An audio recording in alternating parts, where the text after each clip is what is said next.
Kryeministri i vendit Edi Rama në një deklaratë për mediat ka thënë ditën e sotme se propozimi më i ri i Shteteve të Bashkuara të Amerikës në lidhje me reformën në drejtësi akomodon kërkesat e përsëritura dhe të ripërsëritura të Partisë Demokratike për vettingun. Kryeministri i vendit Edi Rama në një deklaratë për mediat ka thënë sot se propozimi i ri i Shteteve të Bashkuara të Amerikës për miratimin e reformës në drejtësi akomodon kërkesat e përsëritura dhe të ripërsëritura të Partisë Demokratike për vettingun. Ai ka shtuar se është i habitur se si Partia Demokratike nuk është shprehur e lumtur për këtë. Kjo është një reformë historike dhe një rëndësi strategjike për të nesërmen e vendit tonë. Nuk është reforma e një pale, po është reforma e një vendi që synon të bëhet antar i denj i Bashkimit Evropian dhe nuk mund të jetë kurrë një negociator i besueshëm në sytë e Bashkimit Evropian nëse nuk hedh themelet e një sistemi të ri drejtësie.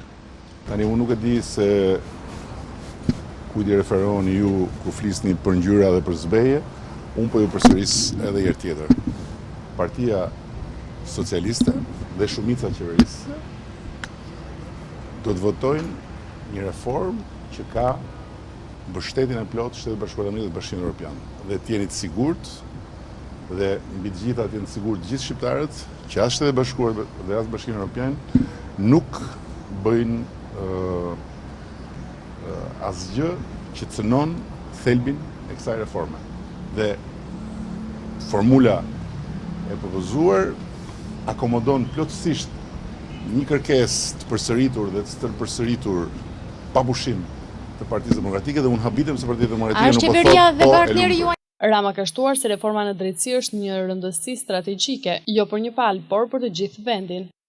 Ndërsa përsa i takon vijave, ju siguroj që unë njoh shumë mirë ngjyrat dhe ndërkohë, siç e kam thënë dhe e përsëris, vije kuqe nuk është bërë nga Penelim, po është një vije kuqe që është përcaktuar nga Shtetet e Bashkuara dhe nga Bashkimi Evropian dhe që ka në esencën e vet procesin e vettingut.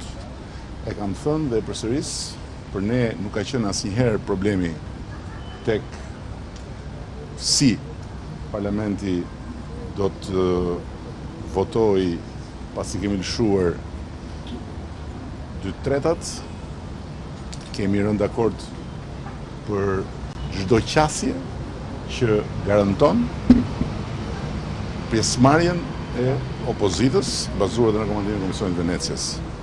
Duke u ndalur tek detajet e reformës, ai ka shtuar se nuk ka rëndësi se kush do mbush ujë, por se çfarë cilësie do të jetë burimi. Por thelbi, mësojeni, është jo se kush do mbushi me ujë shishet, por sa i pastër do të jetë burimi prej nga vjen uji, që do të thotë si do të garantojmë që filtri i kandidaturave që pastaj i shkojnë parlamentit të jetë i sigurt.